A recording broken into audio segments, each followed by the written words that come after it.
Hang on. Well, hello, my CNC brothers and sisters. Happy first Wednesday in October. And this is, Halloween month where everybody gets to make those interesting. Boy, says I got a problem there. Julianne, please take care of that. Anyway, it's just another CNC Wednesday. Been a busy day. And tonight we got one of our favorite CNC sisters coming back online. I'll bring her out in just a second. Let's do the countdown. 1. There's the second. Hi. Hello, Sister Kate. She's back. Hey. How is everybody? Hello, brothers and sisters. Boy, this like feels like home now that you're here. Yes, I know. It's been a summer. I'm not gonna lie. It's been a whole like adventure on my end. Sorry, my shop is a hot mess today, guys. It's been one of those days, so you're just gonna have to look at all the crap in the background. So sorry about that in advance. All right. Okay, well, all right. So we got a CNC Wednesday evening hangout, and the full crew is back. And in the background, we got the two IDC girls. But let's do the first things first, the house rules. So please keep it clean, folks. We got Liberty and Julianne in the background who are brutal for people who aren't nice. They will kick you out because we're a bunch of creators, and we all help each other. So we got that. And then we got some hellos to do as well. Kate, would you do the honors of saying hello to people again? Yeah, absolutely. Let me do some scrolling here. My goodness. All right. So the first one I see here is Mr. Brian Neighbor. Hi, Brian. It's been a while.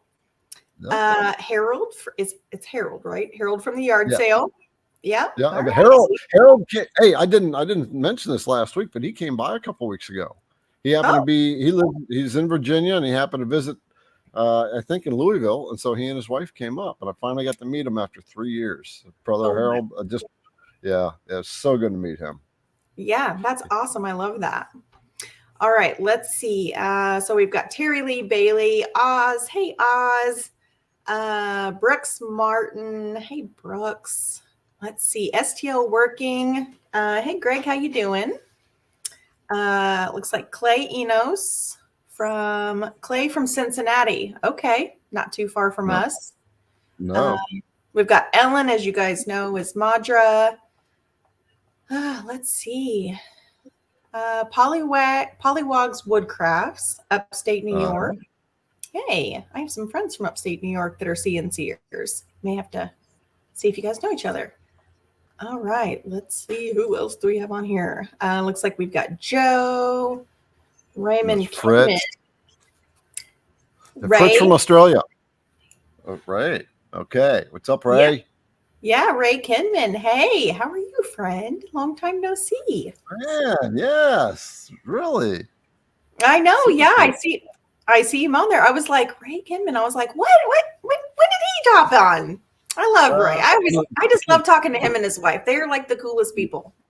Yeah. So, folks, if you don't know, Ray is a hand wood carver, master wood carver, and he is done. He carves for Disney. So, Disney's got some pretty high standards. So he's made his way into the door there, and has been working for them for quite a while. And they're Imagineering, I guess is what they call it.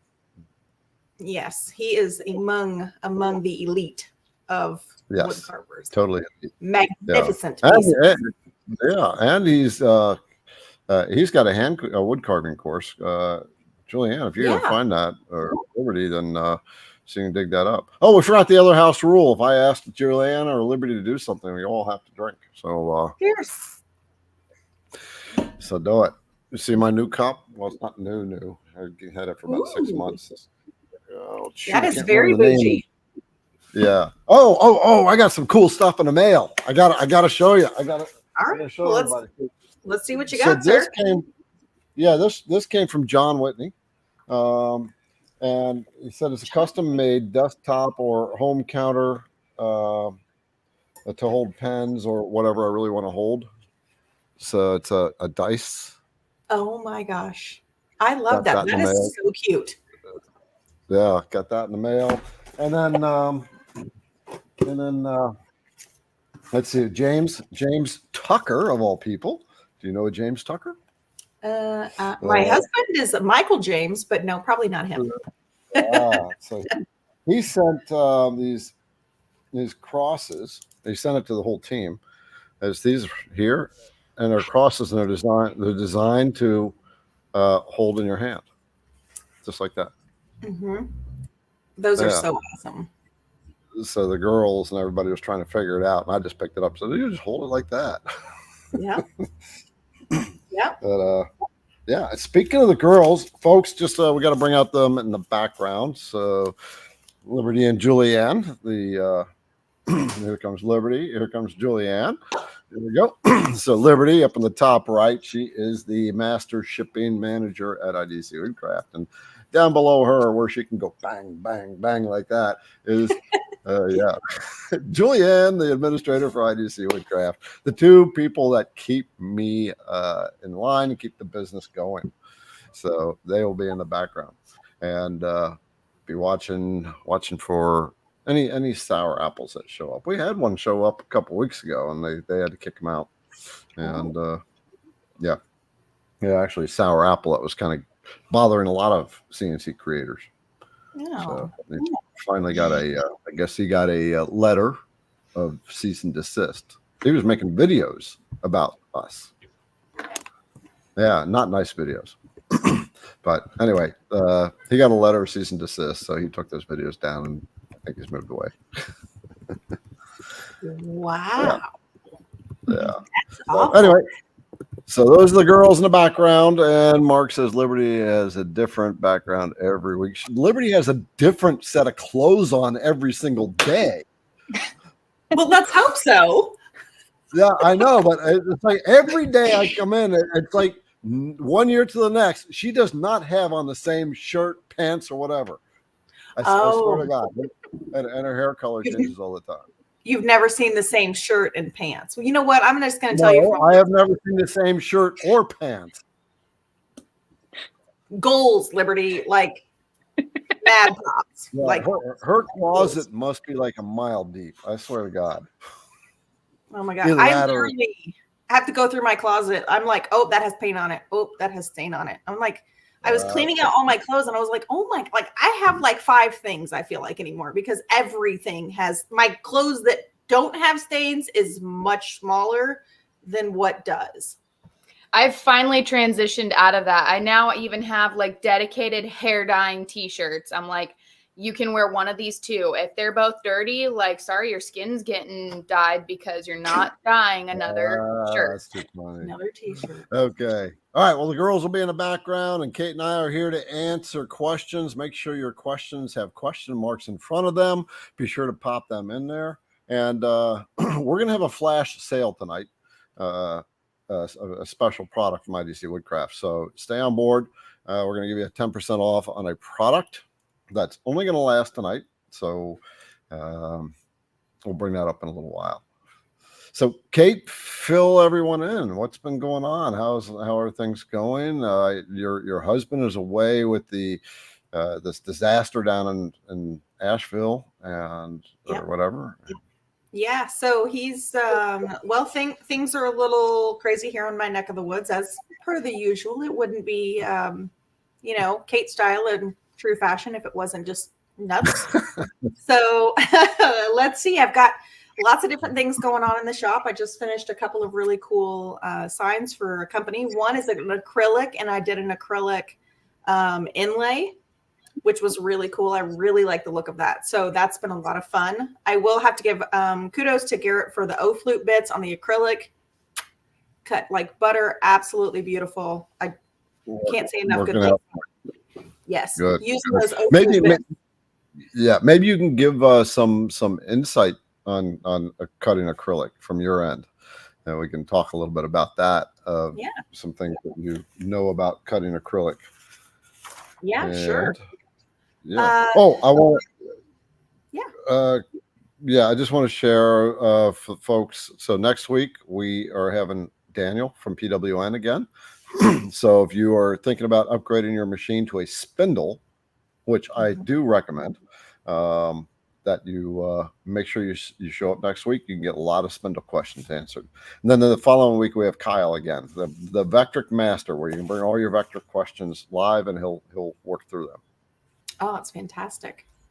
And I just want to say one more thing.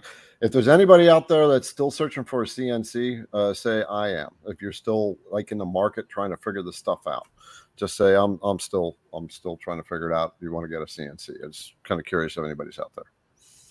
Yeah, absolutely. I know you have that. Is it the Ultimate Buying Guide? Is that what it's called? Yeah, the Ultimate Buyer's Guide. Ooh, it looks very bougie. It's pretty thick.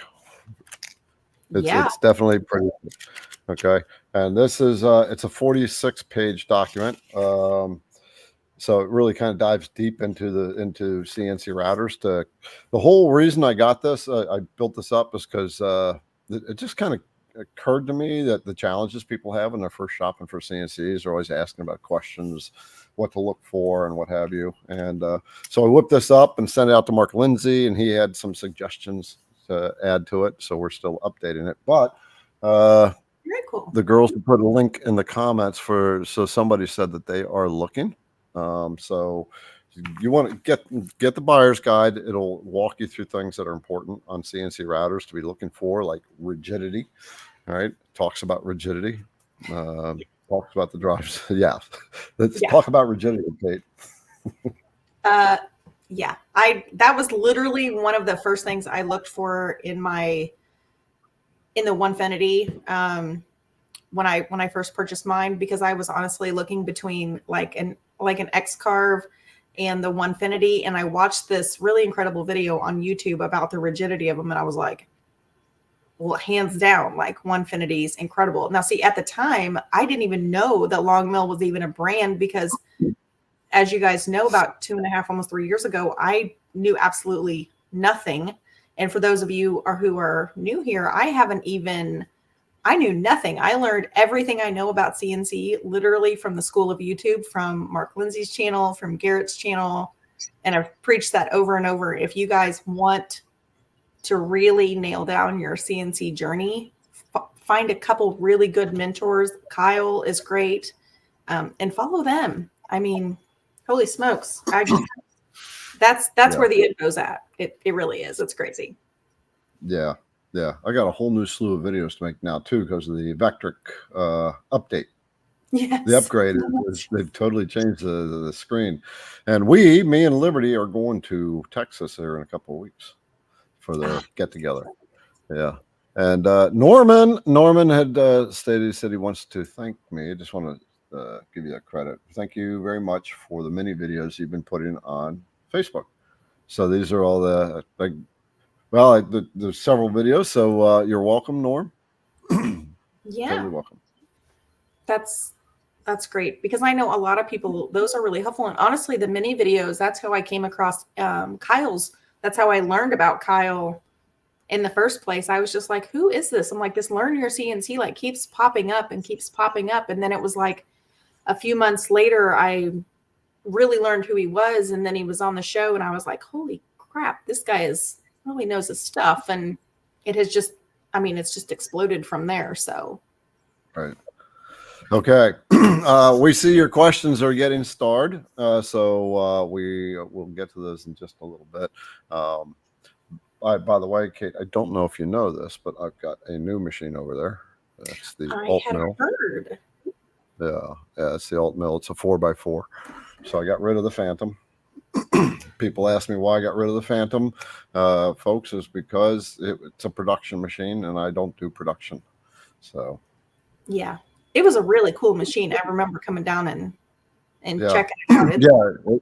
It's a beast. I do recommend it for if you're starting a production shop. The thing with the Phantom was you didn't have the on-screen monitoring of what you're doing, so it had a pendant. Right, so you loaded the G code, so it's made for lots of repetition. Yeah, that would be really nice, because I am making 20, or actually I take that back, 40 different soccer signs that are each customized. So okay, it's been a lot of fun. Gotcha. Gotcha. Yeah, and a vacuum table would have been great. So I was sitting thinking, I was like, boy, I need to really get on there, and I need to go get some air weights, and I'm really sick and tired of this stupid router. I really need to upgrade my spindle because it hit something the other day. I don't know if it was a knot in the wood, but it literally just was like, and it just kicked out, and it actually blew the breaker in my shop, which is the first time that's ever done that in all my days of CNCing. So I was like, I'm over all this. I'm over the beginner phase, if you will. I've said it 100 times, being a mom and a wife, there's always something else to spend your money on besides yourself. And I know it's an investment. I know I've put it off as long as I possibly can. I think I'm just going to have to bite the bullet. So I'm super excited for next week. Actually, I don't even know if I'll be here next week. I was telling Garrett, my kids have sectionals. They're both in high school soccer. So we have sectionals. And then after that, it kind of wraps up. So praise God. All right. Okay. Well, sorry guys. I mean, we're just chatting because it's been a long time since I had been able to chew the fat with Kate here, and so it's kind of a catch up with the entire group too. So I just want to let everybody know. So you all know about the Beast, and so the Beast has been. We are now providing it with the coating, the ZRCN coating, which is zirconium carbonitride. So you have a hardened surface, but I've also redesigned it, so it's even a much stronger bit. And so because that is it's a brand new type of release, and only tonight, we're only doing this tonight. I'm going to do a flash sale, 10% off on this Beast. So you can Julianne or Liberty will put the link in the comments, and then you see the discount code. GFKT. There, GFKT. All right, that's your discount code. Perfect. And so 10% off. That's only going to last tonight. And Julianne, when is that going to kick out? I think she just did. Yeah. So Julianne, when is that when is that discount midnight code going to? Midnight okay. Tonight, Eastern Standard Time. Okay. Timestamp when we're talking about this because we're going to edit this out of the video. Okay. Thank you. And the hog also has gone through the redesign as well. So it's also coated, but we don't have nearly as many in stock. So we're not going to be doing the flash sale on that. So the Beast, 10% off right now. There you go. I can say I love mine. Yeah. I mean, I know a lot of people say that they're scared of them. That's probably the number one thing I hear the most of. And I don't know. I love mine. If I can get away with, like, so today I cut a template out of just a big piece of plywood that I had. And I was just like, done. I mean, I think it took like 2 minutes, 33 seconds or something like that to cut 6 big, like 12-inch circles. So I was just like, okay, that's easy. Thank you, done. It's called the Beast for a reason. Hello, Cody. Cody's just showed up, and not Cody. Oh, girls, should I tell him? What happened? Cody. It's up to me. Weighing it out. Okay, I'll just wait. I'll wait. I know. I know. I also have some big news too. I have been trying out several different products that could possibly replace Oramask. Oh, okay. I'd be interested because we're looking to stock that kind of stuff too. Oramask and stuff. So working on T-Track and things like that. Okay, well let's kind of get down and dirty and first of all, we'll get to questions in a minute, but why don't you talk about cutting acrylic and O-flute bits and some of the thoughts that you have, some experience you want to share with people since you were just working with it? Well, to be honest, it's been a minute since I was working with it. Let me see.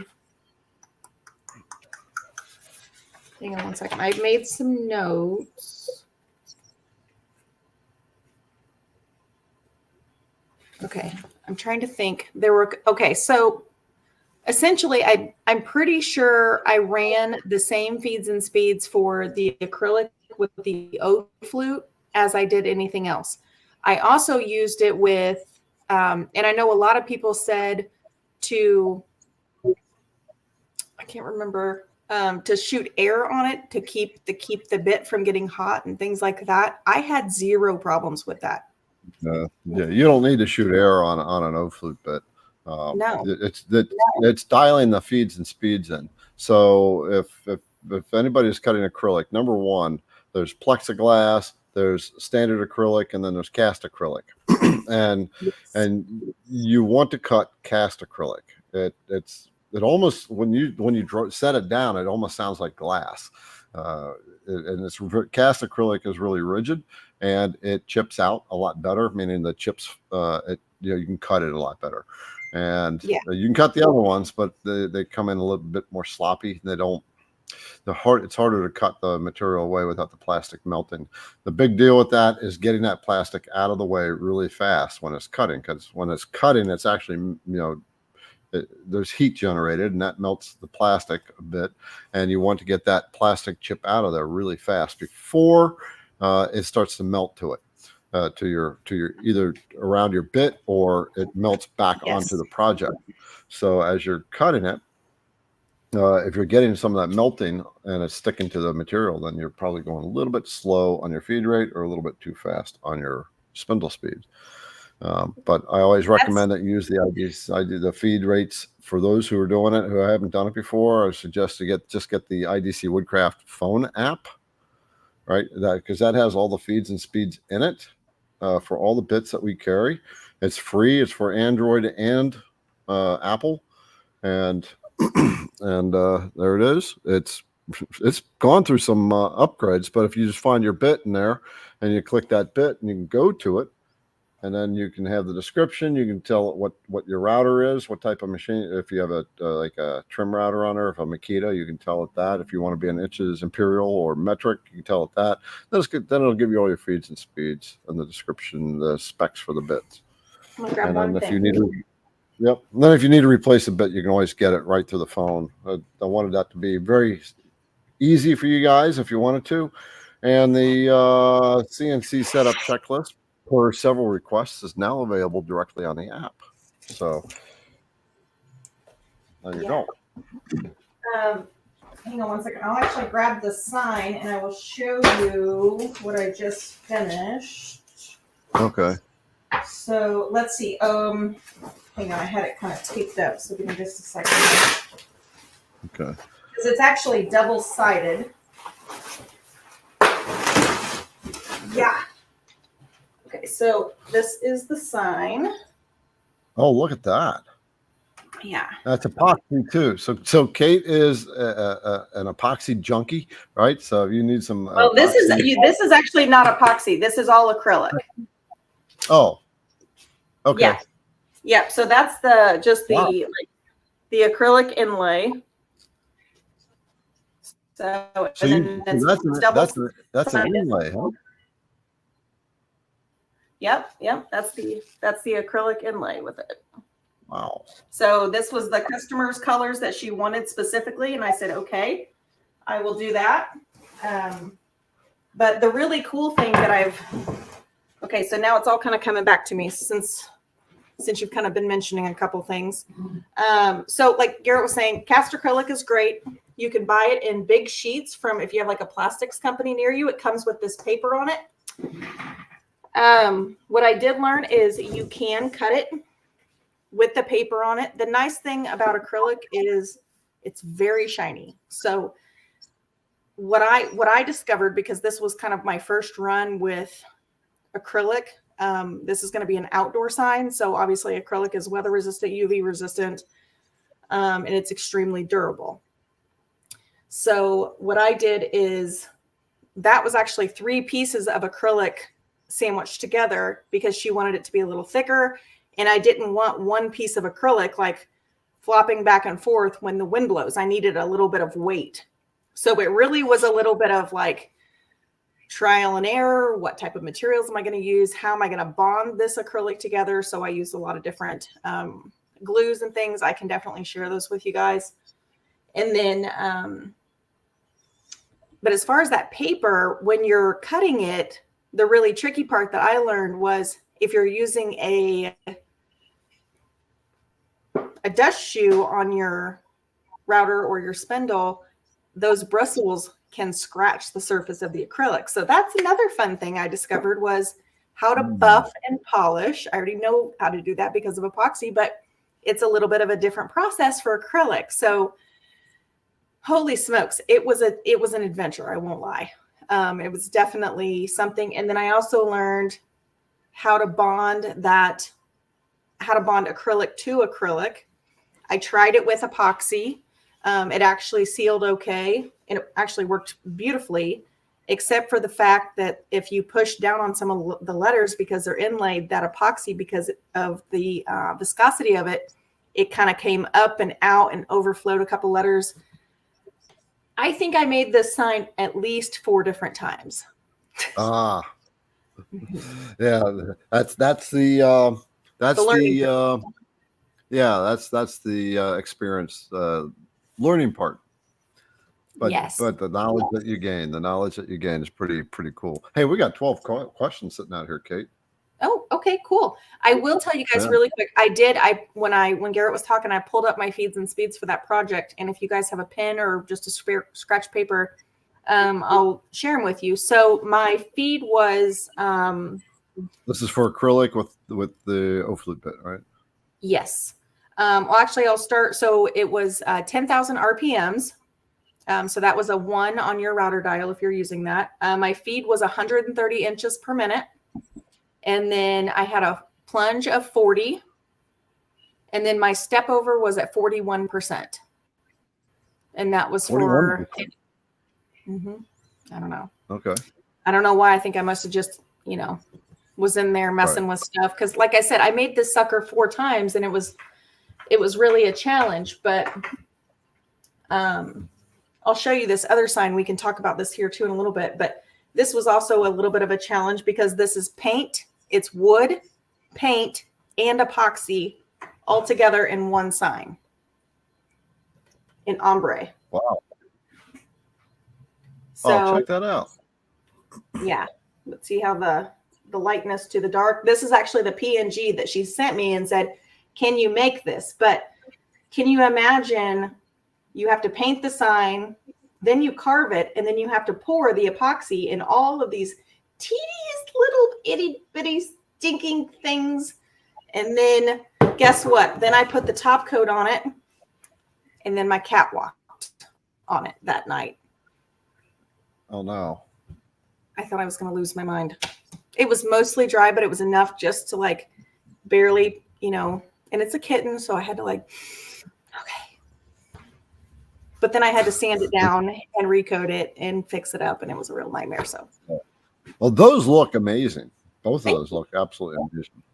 Yeah. Maybe you ought to get in the professional sign business. Looks like you're doing it. I am. It's kind of crazy, but I still love doing the projects and that sense of adventure. But I've actually had a lot of different larger scale businesses approach me. So that's been kind of cool. I've had some very well-known dog breeders because they want custom signs, and I've had veterinarian clinics, and I don't know, it's been kind of like an animal thing, just kind of manifesting and taking off. So I'm excited. It's cool. Super cool. Super cool. Let's hit some questions. Absolutely. Okay. Let's start right off with Gary. Hey folks, first time here, newly interested in this world of CNC, hoping to pick up some info, tips, and directions. Okay. Well, Kate, there is a new rule that we have made since you've been away. And is anytime we get somebody who is new, we can do the happy dance, right? We're going to do a happy dance. I don't know if he's got the machine, but so girls are going to come on board. And for Gary, we are doing the happy dance. Yes, sir. Yay. Another brother is in. Another brother is in. So, folks, that's one of the other things that you get for being, if you're a newbie, then especially, you get your machine, you order your machine, let us know. You're brand new, let us know, because you're going to get the happy dance. Yes. Welcome. So hoping to get some tips and direction. Boy, so it's been a little while to get back to that beginning. Number one, practice, right? Practice your design software.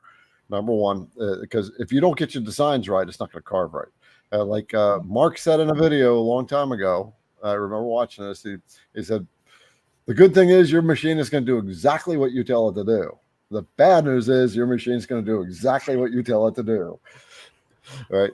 I would say I hope you have a pencil and paper, Gary. You want to understand nodes, N-O-D-E-S.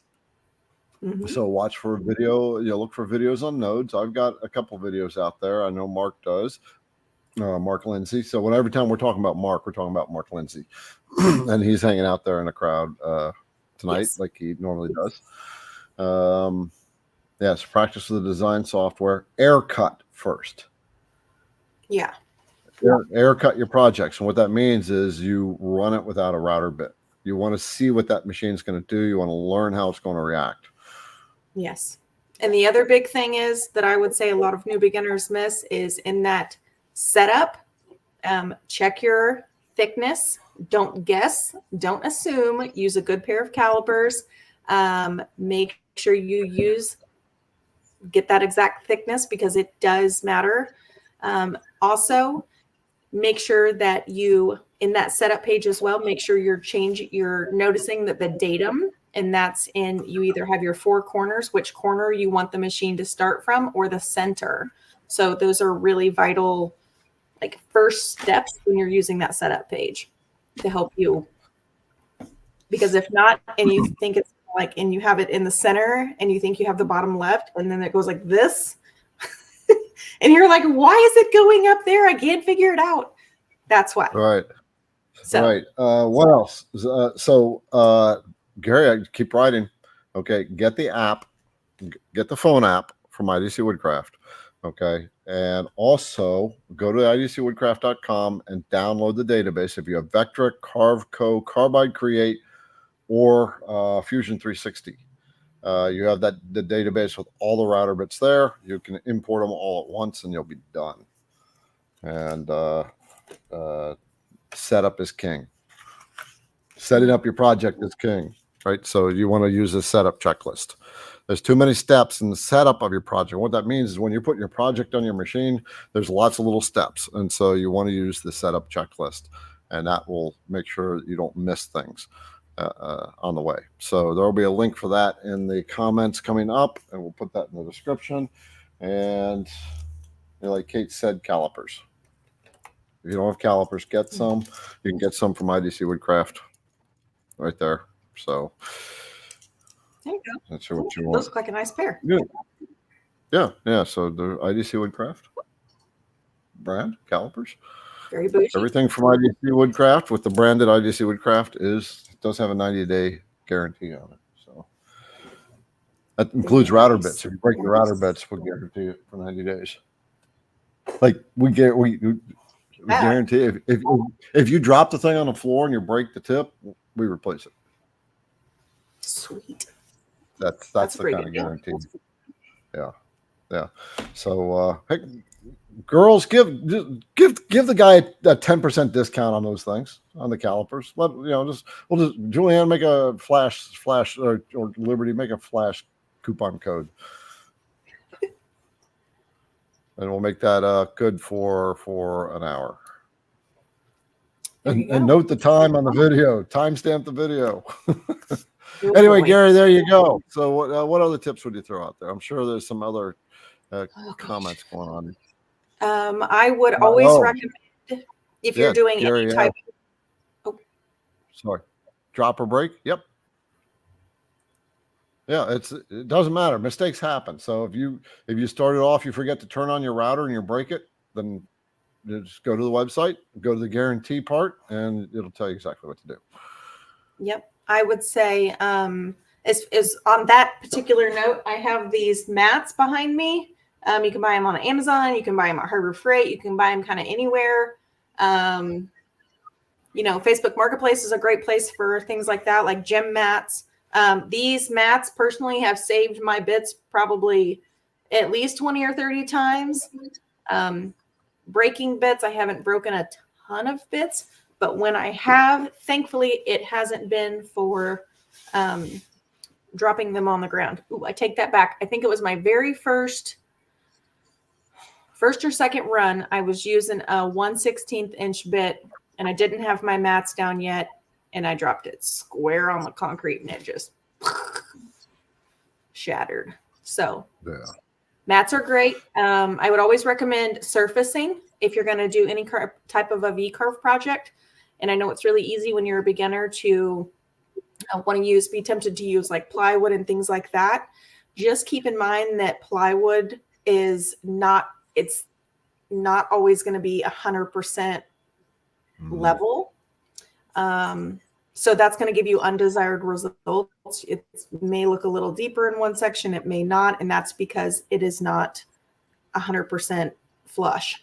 So that's an issue, especially with wood like this. You know, if you tell it to cut, if you say it's 0.25, and you tell it to cut 0.25, you may have like an onion skin underneath it, and that's again because, you know, there's a surface or there's not a good surface. Make sure you have a good way to secure your material to your spoil board. Setting up a good spoil board is really key. There's lots of great videos out there about setting up a good spoil board. So yeah. So folks, we're talking about yeah, we're giving tips on brand new people at the moment. So yeah. Sorry, Kate, interrupted you. No, you're fine. Yeah. Okay. So Gary, here's your discount code. There you go. CALP, capital CALP. 10% off calipers. Anybody else wants calipers? There you go. You got 10% off on that. And you got the 10% off on the Beast, right? Because we redesigned the Beast. It's a lot stronger and it's coated. So, but anyway, there you go. What else would what else? The spoil board has to be surfaced. Yes. Oh, also, a lot of people don't know, it's better if you can have your CNC in a temperature controlled room, because that's going to, you know, decrease swelling in your spoil board. If you use MDF, you may have issues with that. Having your CNC in a temperature controlled room is definitely easier on the machine than it is, you know, having it out where it's bitter cold.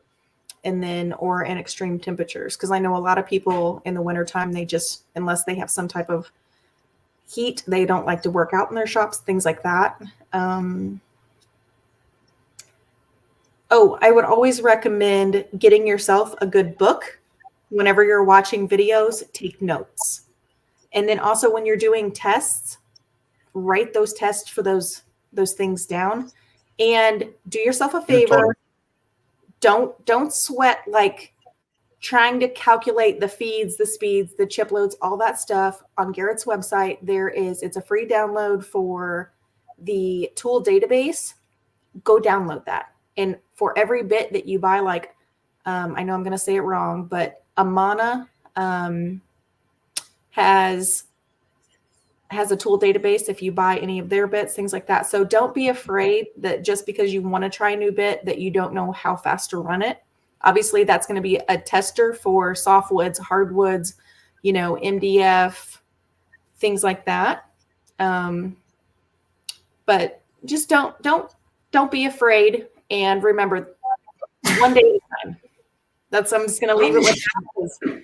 This is not something that you can learn overnight. There's so many things. Patience. There's a lot Patience, of grasshopper. Patience. Patience, grasshopper. Yeah. By the way, Gary, you're welcome. I've never done that before. Like, said, wait, we got a newbie. Let's help them out here. I want to show you this. So they're asking about the guarantee. So let's see. First of all, muscle chalk. We were closing out on the muscle chalk. That's a quick change. But the guarantee, there it is, 90-day guarantee, and how it works. You buy it. If you break it, you use it. And if you break it, then you will go to the guarantee Liberty, well, there we go. You got to fill out this form here. It's just so we know that you got it from us. Drop it in the mail, and yeah, voila. Send it to us, and we'll get you taken care of. And Liberty, we'll pack it up for you. So, yeah, let's pull that back out. Yeah. All right. You ready for the next question? We got 16 in the queue. We might as well. We need to start. Yeah. Let's knock them out. All right. So let's do Dave.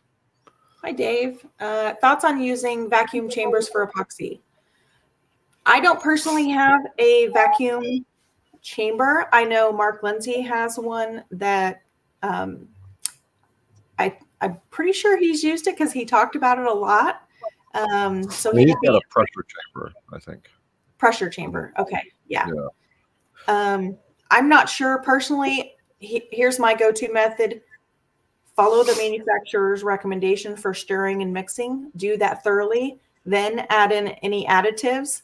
You can give it an additional mix and then let it set for, because if you have like a tabletop epoxy, that's going to be for your 1/4 inch to 1/8 inch. Let it set for about 5 minutes, and then you can take a heat gun to the top of your cup, get those bubbles out, and then you can pour. But letting that epoxy kind of sit and then letting those additional bubbles come to the top is really going to help you. That's what I've done very successfully. And you can see in projects like this that I don't really have hardly any bubbles in my epoxy. So sorry, there's a little fuzz on there, but Kimberly was jumping in there. This is what I love about the community, right? So Kimberly was saying it's called a pressure pot, not a pressure chamber, right? But she also said vacuum is for stabilization, all right? So I don't know. I know I used to use vacuum chambers. Yeah, I used to use vacuum chambers, but I don't understand epoxy and how it might work in a vacuum. But I do know that if you use a vacuum chamber, it will expand the bubbles and they'll rise out a lot faster. Mm-hmm. Yeah, they're good at getting the micro bubbles out. Yeah. All right. Gary, let's see again. Is there a video that goes along with the buyer's guide? No videos at the moment. I think I've got a review video on the long mill when I did the long mill review video, and yes, I do. Juliana Liberty, please find the videos called the Ultimate Buyer's Guide for YouTube. I think that's what it's called. The Ultimate CNC Router Buyer's Guide. Let me just do a quick search and find out. Ultimate CNC Buyer's Guide. Let's see if I got that. Yes. So you just search for the Ultimate CNC Router Review Buyer's Guide. So what it is, it's a review of the long mill CNC router, but I also talk about all these different things about routers and what you want to be looking for. So I talk about the different drive systems. I talk about the well, I covered all. So yeah, there you go. Boy, Gary's getting the bulk of the chit chat tonight. Gary, you are the star, brother. Yeah. Oh my gosh. So I was looking through some of the comments, and normally I don't get a chance to look through a ton of the comments while we're kind of going this, but I wanted to circle back to a couple of the beginner tips I saw just real quick. Ellen recommended using a large mouse pad underneath your, like when you're changing your bits and stuff. So if it falls out, it falls right there on that mouse pad where it doesn't have a lot of buoyancy. So it'll just won't bounce. That's a good tip. Yeah, when you're taking your router bits out, just put something cushiony underneath it, because if it drops, sometimes it drops, and especially like the 30-degree V bits. Yeah. Even on wood, if you drop that on wood, it can break pretty easily. Yes, and I loved Jack's comment. He says he's got a good 4-inch sawdust cushion, so that's an option for 4 inches worth of sawdust. I'd hate to see Jack shop. Oh boy. Oh my gosh. Hey, you know what? You know he's busy and he's always doing something, coming up with something miraculous. So I know he like invents machines. He took a long I mill know. and turned it into a plasma cutter and stuff. I would just love to be a fly on the wall for like one day in his world. Right. Oh my gosh. And then I saw, you know, Greg from STL Working. He has a really, really good eye and for epoxy. So he's a really great resource for epoxy as well. And then I saw they recommended Kyle Ely's course Yes. for CNC. That's a great resource right there. I mean, that walks you from the very beginning to advances you want to get. This is one of the things that Kate and I have talked about many times. If you have the VECTRIC software, a lot of times people like to try to figure it out themselves, and they'll dive just through YouTube and go through video after video. And we know that a lot of videos will always like miss that one thing that we're like looking for. And but anyway, you're investing in your machine, you're investing in the tools, you're investing in your shop, and you're buying the software. And now we got to, we want to invest in our mind too, and the skill, right? And the first skill you need to know is design. And so if you're using the VECTRIC software, Kyle Ely from Learn Your CNC has a course that we recommend. And girls, throw the link in for that as well, please. Yep. Yeah. Yep. Good point. Yep. That will get you really understanding the VECTRIC software. Absolutely. I even use it myself. I've learned lots of valuable things. So. Yeah. Oh, by the way, Gary, Liberty does one-on-ones. So I'm going to bring her on board real quick. So Liberty, hello, Liberty. So this lovely lady here is getting really good with the VECTRIC software. So if you or anybody is stuck on a project or something like that, or you just want some one-on-one training, she's the one. You can go to IDC Woodcraft and she will work with you. So there you go. Yep, you can go to idcwoodcraft.com and do the Learning Center, and that's the person that's going to help. Sign up to stare at my face for an hour. There you go. That pretty face. Okay. All right. Well, let's bust out through some of these questions. Yeah. Yeah, let's do it. All right, my friend Vortex. Hi, friend. He says, question, has anyone been inspired by video games for project ideas? Oh my gosh, I say that all the time. I was going to say there's lots of, I actually had a, what is it? So a little bit of a story behind this very special project. It's going to be a round table. I've actually kind of got it over here. It's huge, but it's the Mario theme, and I'm going to be carving into it. There's a file on Etsy and it has all of the like Nintendo people. I'm sure lots of you have seen like the Star Wars one where it's like super detailed. It kind of looks like a mandala and it's just completely round. It's incredibly detailed. I'm doing that one with a Mario theme. The guy that did our epoxy floors in our basement and has done a lot of like painting around our house and stuff like that.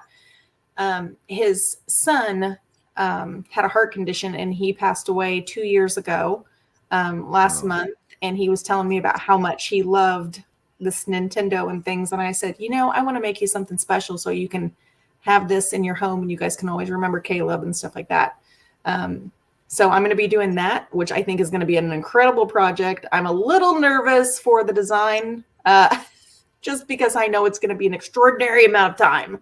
It's going to be like 48-hour carve or something stupid. So if any of you guys have done those carves, I'd love to know how much time it's taking you, because I'm a little nervous because I don't really want to like start it and then take it off and then have to go back to it. So I'm trying to like balance when I can do it. So all right, cool. Yeah. But I wonder if he's talking about like project ideas that aren't the video game, but kind of, like not the video characters maybe, but maybe something that's just he's like, oh, You see something, and the creativity, the creative mind starts kicking in and says, wait, we can do something with this kind of whatever. So yeah, but that's the cool thing about this. You can get inspired in so many different ways. I mean, how many people we talk to that the ideas come so fast they can't keep up with them. Yeah, I think they got a little bit of a dose of that. They were asking because on the Ladies Wednesday, they were saying, well, what's hot in the market right now? And we were just like, boom, boom, boom, boom, boom, boom, boom. Yeah. So many ideas. Yeah. Yeah.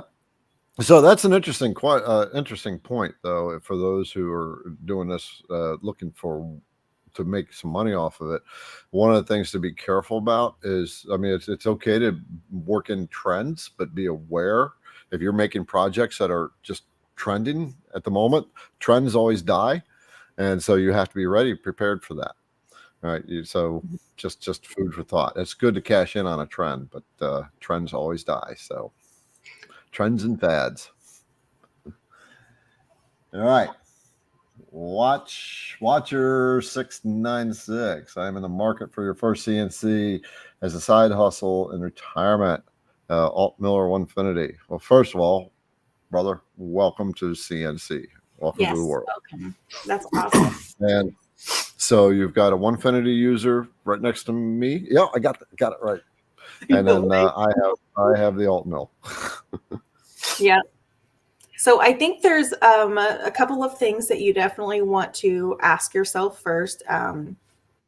One is, are you looking for like you kind of said here in your statement, a little bit of a side hustle? So how much of a side hustle are you looking to do? Do you need the alt mill? Because the alt mill it's a big 4x4 machine. Obviously, do you have the room for it? Do you have, is that something that you really want? In this world, in our world, it's kind of like, do I really need air weights? Probably not. Do I really need a spindle? Probably not. But do I want them? Absolutely. Is it? I mean, it's really about. There's so many great machines out there. I think Long Mill and Onefinity are both great options for machines. The reason I actually went with Onefinity, just because I'm a Onefinity owner, is I like the capacity that if I wanted to start out with a woodworker, which is the smaller version, and then upgrade to the journeyman, the only thing I had to do was to buy a new rail, and then I could just expand it. And there's lots of upgrade options. So like if I wanted to take my journeyman X35 that I have now and upgrade it to the Elite, I literally just purchased the upgrade kit, and then I can transform my machine into the Elite, and I don't have to buy a whole nother machine. So those were the reasons that I purchased the Onefinity. But I'm sure Garrett can give you lots of good reasons to buy Long Mill as well. But my core reasons are just do what you need. Don't really necessarily be influenced by the community, because you can always upgrade and you can always add, but Yeah.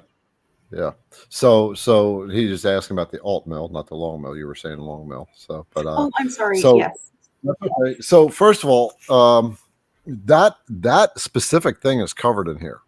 This is set up to go through. You go through 5 steps. And after it educates you about CNC routers, then it takes you through 5 steps to narrow your search down. It asks the very first thing that's in here in the 5 steps after you get educated. Wait, I gotta make sure I got them right. Okay, here we go. Let's see. Step number 1 is to buy smart, not cheap. All right, that's thinking about, because so many people who I've seen it way too often, they put price first, and so you're investing in a piece of equipment, right? This is a tool for the shop, and if you're going cheap, that you get what you pay for. Yeah, as I said, if you buy cheap, you buy twice. Right? That's true. So that's the first one. It's really just kind of thinking about buying, but the second step is what Kate was talking about, size matters, right? And what that means is really stepping back and thinking about not just what you want to make now, but what you can potentially make in the future. Right. And that's where I generally tend to try to steer people on, is look down the road and think about what you might want to make in the future.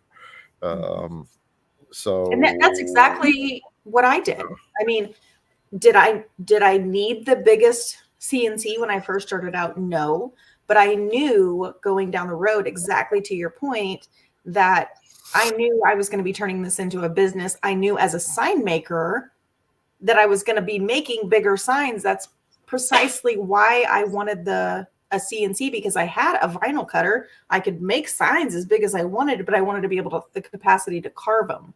So I really did have to dig in and say, yeah, it's a couple extra $1,000, but I knew that need was going to be there. So, I kind of ran with it. So yeah, at the end of the day, they're both good machines. I have, what's the word? To be totally transparent, I have not cut a project on it yet. I've been so busy with it, with the other stuff. So everything else is done.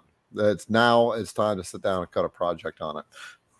So, but I'm actually impressed with the machine and how it's been designed and built. So they're both solid machines. I'll give you that.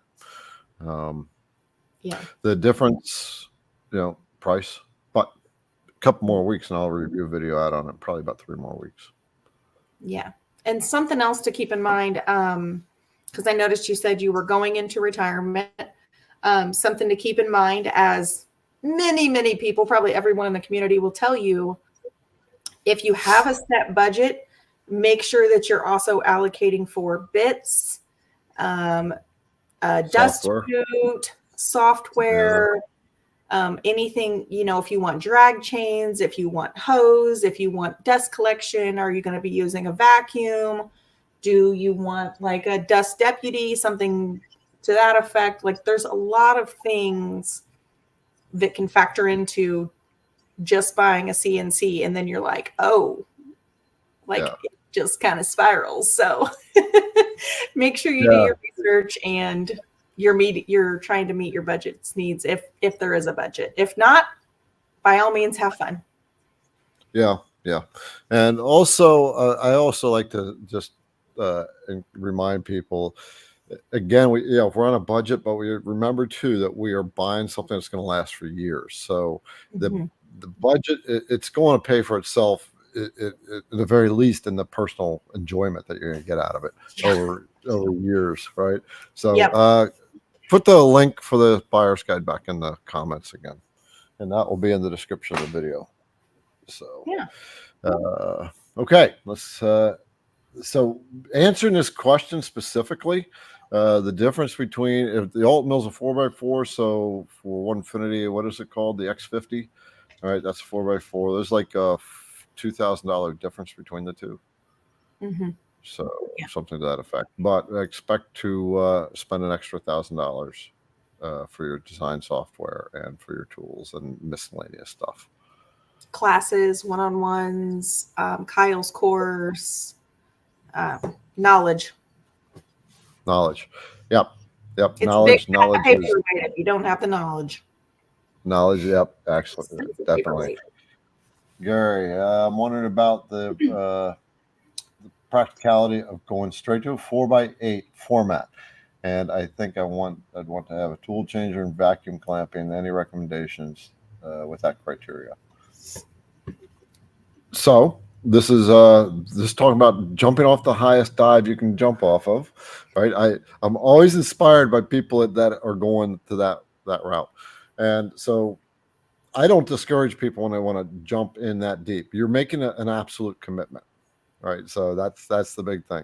The 4x8 will give you the total flexibility, right? That's where you can make your Adirondack chairs and your other furniture pieces without limitation. All right, so vacuum clamping. Vacuum clamping is a little bit of a science of itself, right? And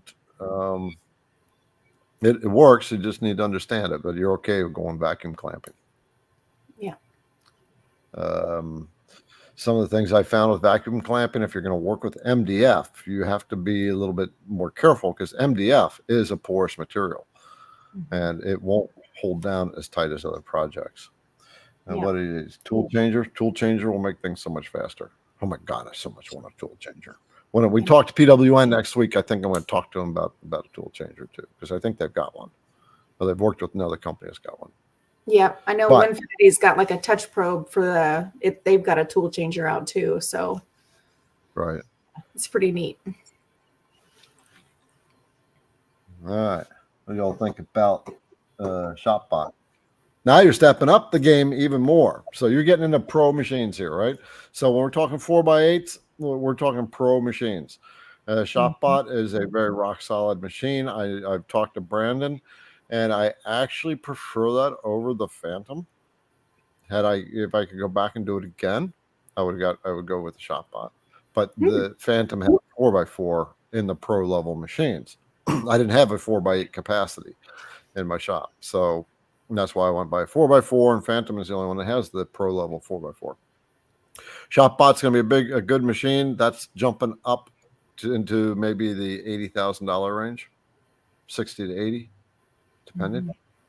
But you can talk to Brandon. Tell him Garrett said go talk to Brandon. There you go. There you go. It's crazy how big a 4x8 table is, just in general, because that's how big like my surfacing, when I do big projects for surfacing large pieces of wood out in my other shop over yonder. And it's just incredible the amount of space that sucker takes up. I'm like, good Lord. So yeah. Oh, go ahead, finish. Sorry. No, it's just to say you got to be committed with a 4x8 machine, because it's and it's not just the bed, it's the whole contraption. It's everything that goes with it. Right. Yep. One of the things, though, like ShopBot users, you don't generally find them in our community. I mean, you'll find some of them, but not as many, because they're getting in. This is going to professional levels. So you also may want to talk. So you got Mark Lindsay here and Greg from STL Woodworking. They both have Avid CNCs. So you can, guys, why don't you, in the comments, if you haven't already, throw a couple thoughts about your Avids to them, and maybe you can take a look at that as well. Yeah. There's a gentleman in the comments that just commented. He said, Fritz, he says, I have a desktop ShopBot and it works great. Desktop ShopBot. Oh, I'm thinking Shop Saber. Yeah, ShopBot. Okay. Yeah, I know the ShopBot. Shop Saber does not make the desktop. So I was totally confused. ShopBot's another solid machine. They're in the pro level machines. So yeah, I know them too, but it's been a while. I talked to them a year and a half ago. So I don't remember. We did see them down at the IWF, but I didn't have a chance to talk to them.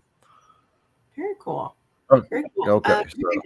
Greg just said, I have an Avid 4x10 with 8 horsepower spindle, and it's wonderful. That would be nice. So the Avid comes in as a kit. It's all made from 80/20. It's aluminum extrusion, and lots of hardware.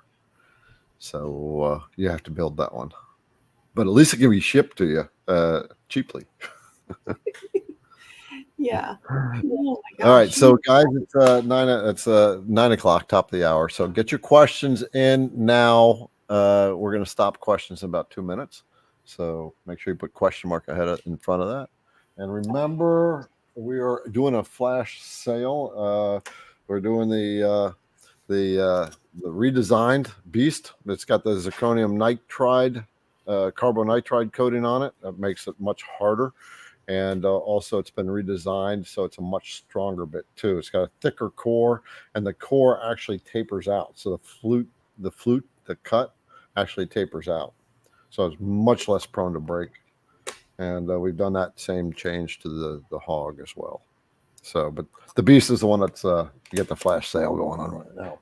10% until the end of the night. Until the end of the night. And there's the discount code. GFKT. Those girls are so creative. They are creative. I love them. Yeah. All right. All right. Take care, Kimberly. Uh-oh. All right. Question. Where do our questions go? Oh, there we go. It says, been surfacing a lot of wonky walnut with your 1.5 inch surfacing bit. It looks a little sticky on the bottom and cutting edges. Replace or clean? If cleaning, what is the best process? Well, this is where that's rust and stain. Hang on. Oh, this is what it is right here. So it looks a little sticky on the bottom. I would suggest cleaning it first. So if you're getting that. This is what I use. Frozen up. Stuff right here. Blade, Sorry, it looks all blade. gross, but this is Blade. literally what I use on everything. Let me go find a link for that. Blade and bit. Okay. And then this is, it comes as like a set like this. And this one's rust-free, rust and stain remover. And I actually, I had the same issue when I did some surfacing and then I didn't clean it afterwards, which was, you know, completely my fault. And it got kind of funky and I literally sprayed that stuff on there and it just, if it's really funky, I will get like a paper towel or like a blue shop towel or something and just spray it and kind of let it set for a couple minutes and then it usually comes right off and the bit's great. No problems. Okay. I'm trying to get a link for the blade and bit. So yeah. So what's a spray? How well does that work? I've never used that before. It's fantastic. It's the only thing I've used. I actually found it at why is my mind drawing a blank? What's the woodworking shop that I know that's like a very stupid question you would say. It's one of the big ones. I've taken classes there. Why is my brain's being stupid at the moment? I don't know. Maybe you guys can help me out. You know what I'm talking about? It's wood something. Okay. Well, I put a link for blade and bit in the comments. Okay, sorry. So, okay. All right. Woodcraft. No, it is not toxic. No, I mean, it does say keep out of reach of children, but I think that should go without saying. Nope. I mean, I've used isopropyl alcohol if things are sticky, just because that removes stickiness. But this says saw blades, router bits, drill bits, knives, planer tools, and tool tops. It says 30, 60 seconds. So I've had a lot of my bits for a long time. So, all right. Okay. How about a question? Yeah. Next one will be Lee. Hi, Lee. Hey, Lee. Yeah. Go ahead. You're a Can Onefinity anyone user. tell me why my Onefinity is giving me a soft limits error? I'm using version 1.4.1. I don't know what version I'm using right at the moment. If you're getting a soft limit, are you trying to push your, so like if I were to pull my CNC all the way forward and try to go from the very, very tip top corner, I will get a soft limit error. So is that something that's going on, Lee? Maybe you need to like push your CNC in just a little bit on the X and then on the Y, just move it in a little bit more. Let me look at what version I have. No, I haven't updated mine in a minute. Mine's 1.09 is the version I'm using. So I'm not sure. You might, a really good resource, Lee, is the Onefinity forums. You can check out and then create an account and then just go back in and search for that. Okay, he says, I have moved my material back also. So I know this is going to sound like a really funny thing. Sometimes if you haven't done a reset on your machine, maybe just shut it off and then restart it.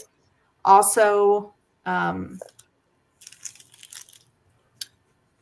not sure if you've like saved the file or if you've run the toolpath multiple times and then you've, saved it and sent it directly. Sometimes there gets to be like a miscommunication between the controller and the software. So, oh, okay, he says did that too. He did the restart. I'm trying to think on while you're thinking, Fritz is watching. Fritz B. So Fritz, you're on Facebook. Come over to the IDC Woodcraft YouTube channel, and that's where everybody is hanging out at, dialoguing, and chewing the fat. So IDC Woodcraft on YouTube, and you'll find the video. Let me see.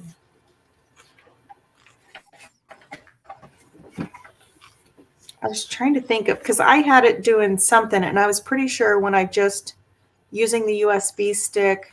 Okay. Lee, if you want to shoot me an email at womenwhocnc.com, it's WOMEN who CNC. We can try and troubleshoot that way if you want a little bit, but I would really encourage you to check the forums. I would also recommend, let's see, Mark said things like why I like homing switches. Yes, definitely just try rehoming the machine. That's a great idea. Thank you, Mark. Check the forums. That's why mine's still on 1.09, because I don't have issues. And I feel like every time I update to a new version, I'm like, I just brace for impact almost. So, or you can go right back to Onefinity and shoot them what you got. Right? Yes, and go straight to the company. Yeah, they do have a phone option now, so you can call them, but their email response team is like, you shoot off an email and like 5 to 10 minutes later, you'll get a response back. So check that out too. The forums, home the machine, try and reset the program, maybe just like rerun, like recalculate all your codes and try to resave. Those would definitely be my options. Yeah, I like what Mark said. He said, "If I'm with you, Kate. If it ain't broke, don't update it until it's broke." Amen. I'm terrible with that. Yep. Norman. All right. Question: is that feeds and speeds chart that you're talking about available in print? I don't have a smartphone. Okay. I thought Liberty said, or Julianne said last week you did. Yeah, we do have one. So no, it's older. I haven't updated it in a while, so it's not gonna have all the bits on it, but they'll put a link in for a download. It'll be in the comments. You know what? You're gonna laugh at me. Was this? Yes. Look, when I very first got my CNC, look, this is how old it is. There it is. There it is. See, I still have it. There's all your speeds and feeds. Yep. Look at that. Look at me. I'm such an organized chaos nerd. You guys, I'm telling you. Julian. Yeah. We're printing all this stuff out too now. So we've got so many stinking resources. I was just telling Julianne, I said, we got to get all this put in a binder because I've got it so spread. I'm scatterbrained. So as I've been building up the channel and making all these resources available. Mm-hmm. By the way, we are coming out with a new bit that's going to be out at the end of the year. Oh my gosh, I can't wait. It is going to be the game changer bit of all bits. You got a drink. You said Julianne. I did. Okay. Mm-hmm. Speaking of which, let's bring the girls out because they've been sitting in the background for a little bit. And then we'll get back to the questions. So just so they can get a little breathing space here and say hi to people. What are you holding on to there? It's what's it called? It is a Mephisto spiral. Anyway, it's like this. physics thing where you can run it between your fingers and it looks like it's moving towards each other, but it's really not. Oh, okay. Oh, Nice. Yeah. Oh, that messes me. See what I pay these guys to do? It's my new wire mustache. your mustache. I'm over here doing double work. I'm packing stuff for Amazon. Is that what you're doing? Yeah. Well, Overtime I got guy. like almost 200 Amazon envelopes prepped.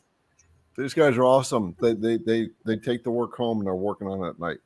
You know, I mean, you can't ask for a more dedicated group of people. And the other day, so I just moved into my new house today, and but it had to be smudged, right? Julianne, tell them what you did. Basically, I actually have mine here. So essentially what it is you take this hunk of bundled sage and you open all your windows around your house and you basically cleanse each room and put a bunch of positivity into it and get all the negative, whatever residual energies from the previous peoples out of it. And yeah, just good vibes. Yeah. Very good. And I mean, these girls were all over the place. And I mean, it's like the whole place was like blessed. Yep. I guess that's a word. They call it smudging. Mm-hmm. Yep. Okay. All right. Yes, it So, was thank white you. sage. Yeah. And Brooke said, congratulations. So thank you. Yeah, big deal. I've been looking for that type of property for a very long time. Let's hit John. Okay. Well, before we dive into his question, John, I have to ask you. I knew one John Whitney years ago, and he had a wife named Michelle. Are you that John? I have to know because I used to work with. If your wife is Michelle, I used to work with her as a teenager, so I have to know. Okay. Sorry. I was given a 4x4 sheets from around a hockey rink. Is that type of acrylic?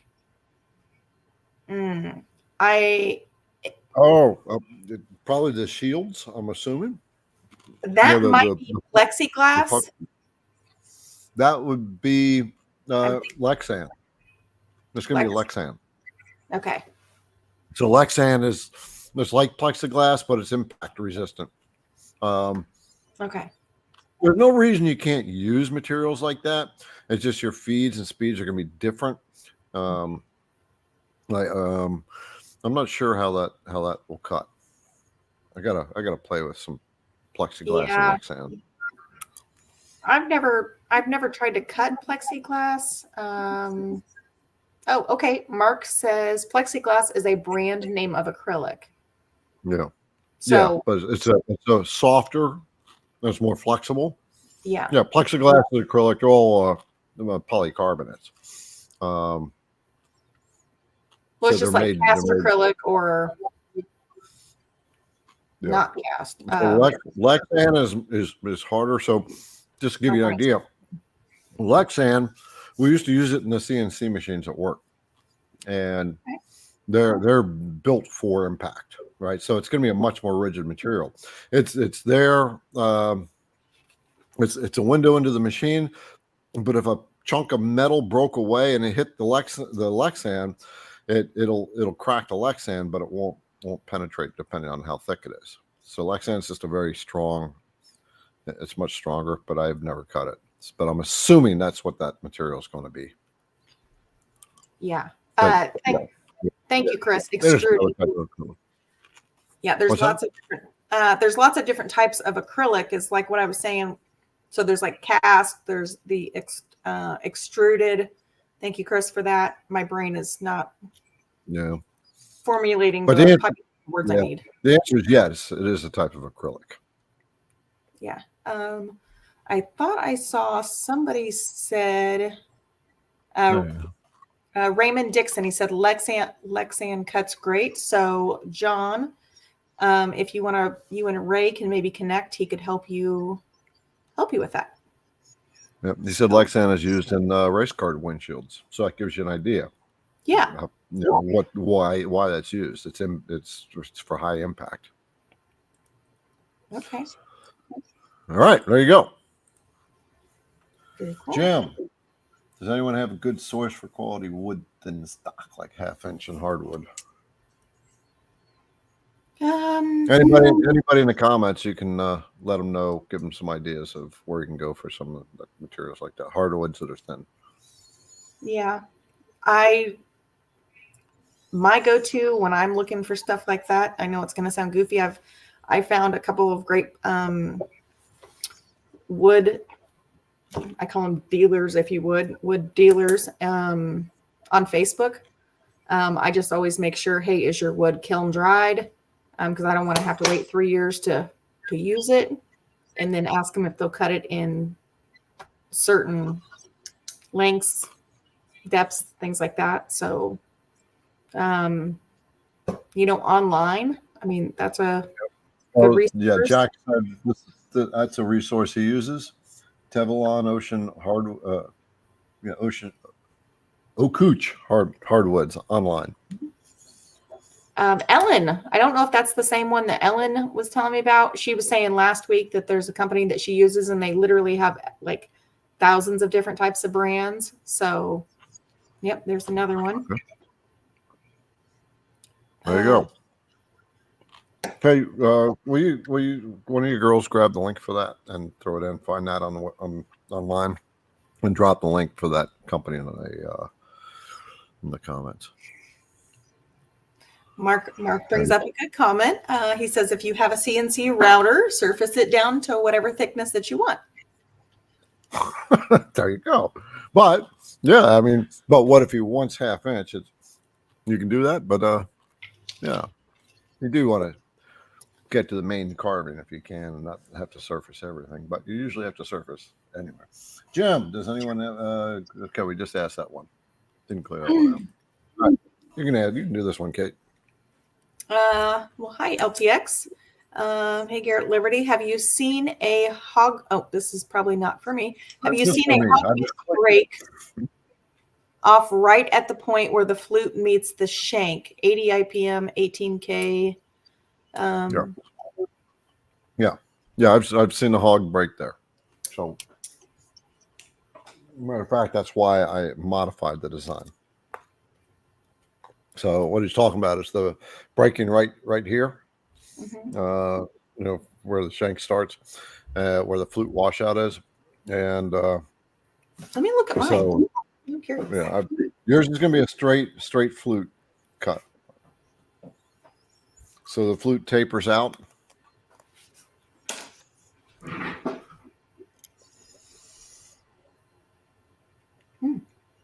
No, mine are good. Yeah, but yes, I've seen them break at that point. So it's breaking at the end of the flutes where the shank starts. Yes, new design will not do that nearly as much. Cool. You're also using a longer bit, so he's using. I dumped the comment, but so I don't remember the feed rate he was using. Okay, so wait a minute. This too is your first time, so right. So I'm assuming Lee is a new CNC. He already made a couple comments there. We were handling his comments, but I didn't. Do you already have a machine? He's already working. He had the Onefinity question about the soft limits, but we can always do a happy dance for him. Let's do it, girls. Just for Lee. Lee, it's for you. We should do like a wave effect. Oh, let's see if we can do it. I gotta get it the right direction. I gotta get the right direction. So I'm gonna go to Liberty, and then Liberty's gonna swoop down to Julianne, and Julianne's going to swoop it back over to you. Yeah, there you go. And then you swoop it that way. There we go. So here we go. We're not that coordinated. Oh, wait. Do it again. Try it again. Over that way. Nope, this way. Yeah. Wait. Oh. Here, Kate, we're supposed to go around a circle like this. Oh, I thought I was going to Julianne is what you said to me. I don't know. Nope, you're going from Julianne to Garrett. Oh, we'll just like high five each other. How about that? What if we do that? Here, just give me 5 there, Liberty. Yeah. Boom. Boom. Yeah. Boom. Yeah. Hey, there's Jay. Hi, Jay. You want a high five We too? are a coordinated bunch. Can y'all tell? Yeah. Okay. All right. Let's get back to some questions. That was too much fun. We're a bunch of All right. goofballs. Lee, Apparently we don't you know see what much you basics. started? Yeah. You see what Lee just started? Good grief. I know, right? Exciting. All right. All Here you go. Go ahead and take this one. Okay, when surfacing a board, do you start with the bow or cup side, or does it make a difference? I would start with the cup side if it were me. Just because, well, I don't know. Honestly, if that's kind of like a 50-50 split, if you want my honest opinion, just because the wood is going to wind up being like, it depends on how bad it is. If you're going to, how thick the wood's going to be at the end of the day. The reason I say, you know, cup side down is because you can kind of flush these two sides, flush mount them. But then on the other side, if you flip it over, then you're going to be taking off more. So it's kind of, it makes more sense to like take off the high points. But I mean, I guess it all, yeah. I mean, this is like a 50-50 split thing. It just depends on the wood. I've done it both ways. It all just depends on the wood. Yep, I like Ray's answer. Your choice is shims. If my druthers, I'd probably go with the cup side down first. Actually, no, I would do the other side because then I can make 4 flat points, or the flat edges on both sides. Then I can work. Then I'd flip it over, start working that. I'm not sure. It kind of like it's like you start doing all those CNC things in your brain, and you're like, well, it could go this way, and then it. Get one side flat and then flip it over, and then you're good. There you go. She's right. Even in the comments there, it's kind of 50-50 the way people are doing it. Yeah. All right, Robert. When surfacing a board, do you start with the? We just did that one. Yeah, we didn't clear that out. Okay. So Sam, do you know how to engrave acrylic? So viewing items behind can only be seen from an angle. Ooh, that would be so cool. He's talking hologram almost. I don't. I will be very honest. I don't. You know, the sorry, I got to throw this in there. Chris said start with the top side. I know. I like Jack in the Shop's comment. He said, "Toss it and buy a flat plank of wood." That's kind of what I want to do anymore. I'm like, there you go. Go get a flat piece of wood. Okay. Sam, I'm sorry, I don't. Brooks just said in the comments there, polarized carving. So it sounds like Brooks might be your man you want to talk to. You guys, there is so much cool stuff you can do with CNCs anymore. I would love to start making a list. I think that would be a really cool thing in your Facebook group and the CNC entrepreneurs to start like populating a list of projects that, like if someone's really interested, like Sam here, to do polarized carvings and then do it and then share what he learns with the group. And if there's somebody that's really interested in, you know, figuring out cup side up, cup side down, do that. Right. Figure out, you know, if you've got like a really jacked up piece of wood, you want to figure out how to do it, like do it and post it, you know, what I did, you know, here's what I learned. Some really cool stuff out there, because I would love to say I could try all the neat things, but damn, there just isn't enough time in the day. So, you know, I am dying to do one of those, the photo carves. Man, it's on my list. I haven't had the time. I've had barely enough time to get the work done that I actually need to get done, and then get home every night this week at 10 o'clock from soccer games. So someone sent me a photo carve of me and Sarah but it was not a card, but the file, and it was done differently. So I haven't done enough to know. I was looking forward to see it, but find it. But by the way, new CNC creators, you can join the CNC Entrepreneurs Facebook group as well. So that's yeah, we got what, 30, almost 40,000 people in that group. So there'll be a link in the comments coming up. So. Yeah.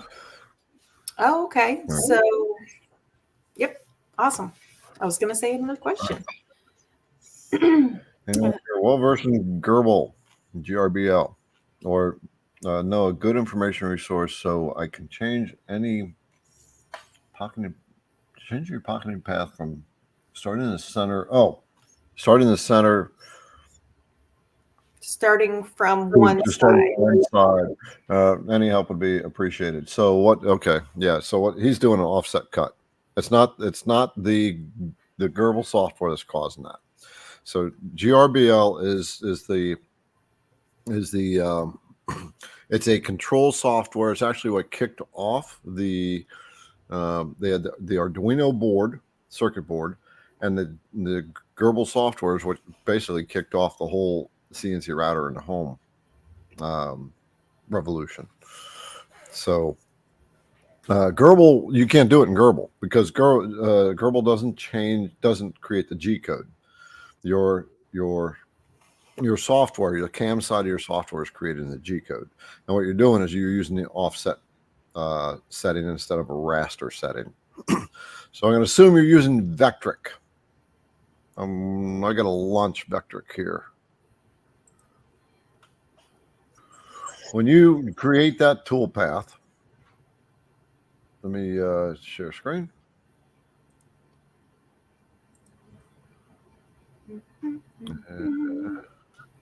Okay, there we go.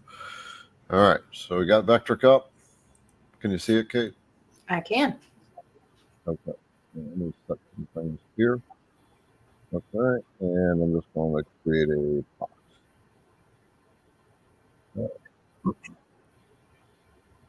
Now we're going to go to creating tool path. We're going to do a pocket tool path. So right in the middle, you're going to see, if you're using the VECTRIC software, if you're using different software, it should be saying the same thing. You're going to see a selection for offset and for raster. So we're looking at the right side of the screen, right in the middle, where it has that little zigzag line, that box. Your tool path is opening up an offset, and offset by default starts in the middle and it spirals out. You want to go over to the raster tool path, which is the other option you can choose, and that will solve that problem. And ideally, when you're doing a raster cut, you want to start with the idea of going along with the grain, so that what it does, raster is going. Let me come back to you guys here. Hey, Garrett. He said he uses not VECTRIC, he uses UGS. UGS is another control software. Mm-hmm. Okay, so Gerbil's that UGS is also built on Gerbil. So Gerbil is a firmware. You have the Arduino circuit board. This is like the long mill, alt mill. Yours is not Arduino. The circuit board, and then on there is the firmware that is a Gerbil, and that's basically processing. It's got the board. How do I say this? The firmware. It's just that base thing, and then on top of that, you got your control software that's running your CNC. But UGS is based on Gerbil as well. Hey, I have just a yeah. I was going to say just a thought here. I was rereading his question. Do you think maybe he is talking about like changing the datum? No. Like just for going from one side to the center? Because I can see where your brain is. I can see both sides. So he's doing pocketing path from starting in the center, because that would be the raster effect. But I'm wondering if maybe his datum is on the bottom left. So in your software, that might be like in your job setup. Oh, okay. Um, That could be the alternate, the other one. like- Yep. Okay. Yeah, I see what you're saying. Yeah, I mean, good I can point. definitely see both. Yep. Okay. So I we'll was cover just- the other side too. We'll cover so he's doing pocketing, but okay. So what? So first of all, if you're doing a pocketing toolpath, and that toolpath is, you'll go into that toolpath. This would be your design software that's causing this. That's actually creating the G code, not the UGS, and it's not Gerbil. Okay. The G code is the instruction that's telling the router what to do. Like Mark Lindsay said, your router's going to do exactly what you tell it to do. The software is creating a G code that's telling it what to do. All right. And the Gerbil software, the UGS, is the control software. It's telling your CNC router how to move. That is on top of the Gerbil software. That is the foundation that makes the Arduino board work. So it's G code that's causing the problem. If it's from the pocketing toolpath, based on what Kate said, that your data, if your datum is set up, so you're set up on your project center, you can set your project center. You can set the 0 point, the XY 0 point anywhere on the project or anywhere out here if you wanted to, but the software usually gives you default selections of in the middle or the four corners. Right. And so you want to make sure your job setup is set up on the proper corner too. So then you're zeroed out at that corner. Yeah. Absolutely. Okay. Good. Catch, Kate. All right. I was just rereading the question. I was like, okay, I can see what he's saying, but my brain, you know how my brain is, Yeah. It's Yep. Okay. Yeah. Let's see, 9:30. So I'm gonna just tell these folks one more time.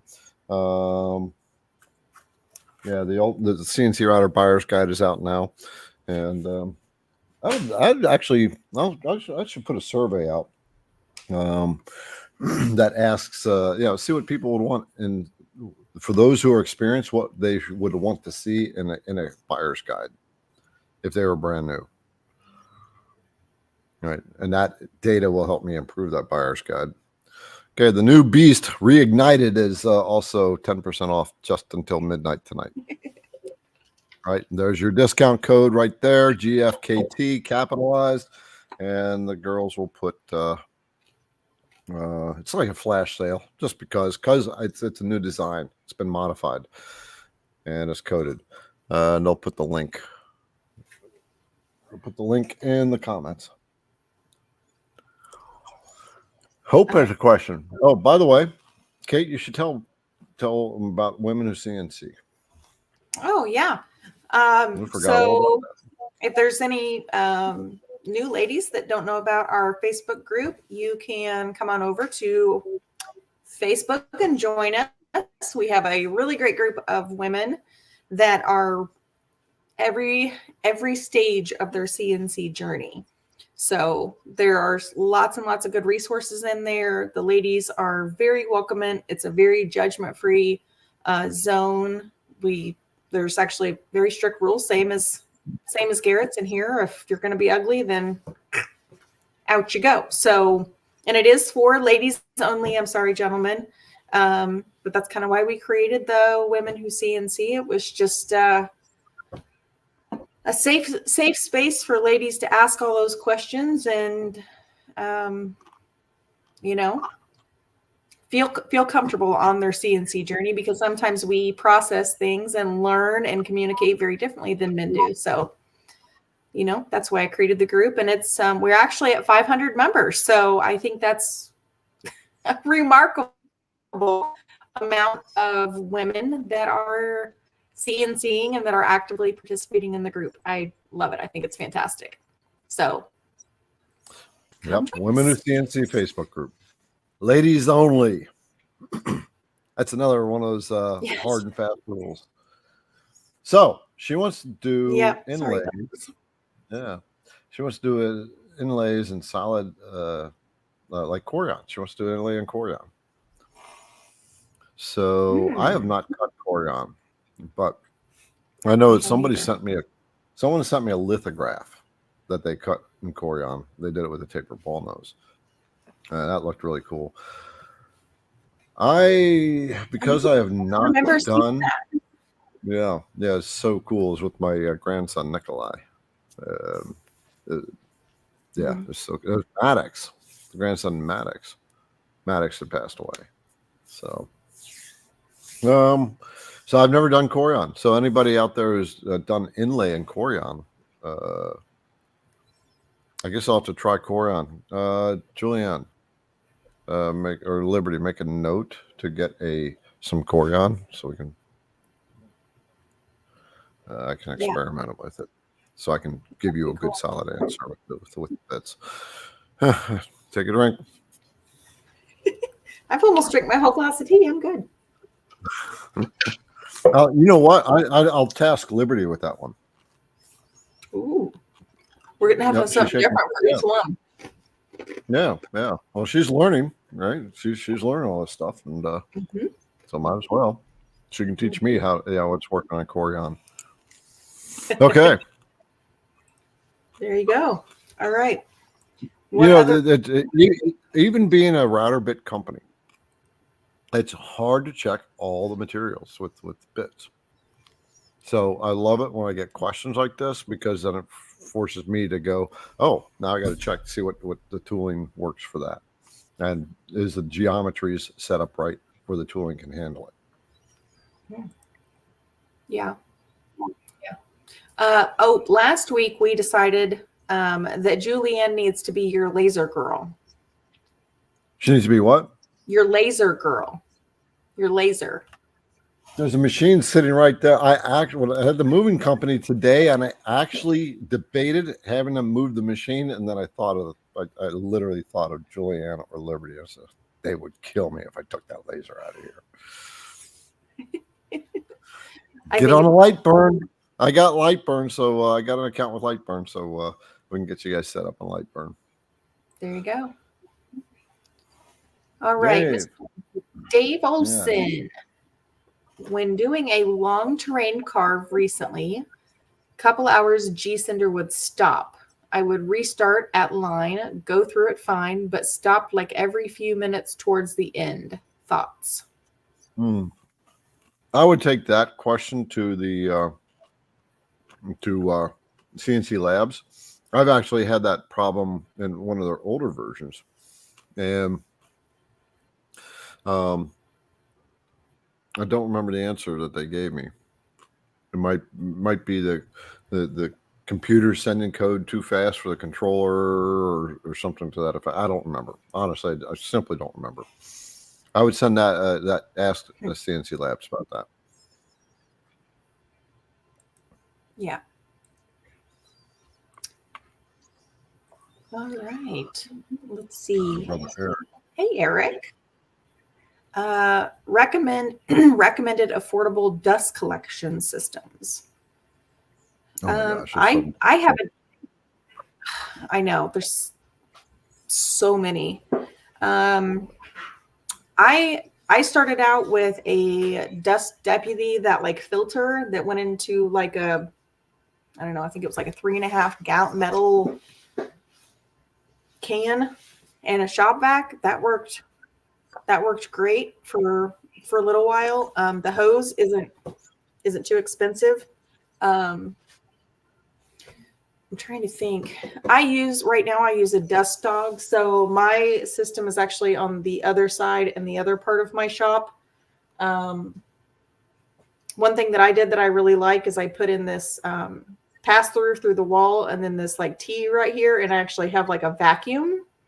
So then that way I can just it has like a slide that pulls out, and I have one here, so I can cut off the air supply for both ways, and then this acts as a vacuum, so I can just sweep up everything really quick.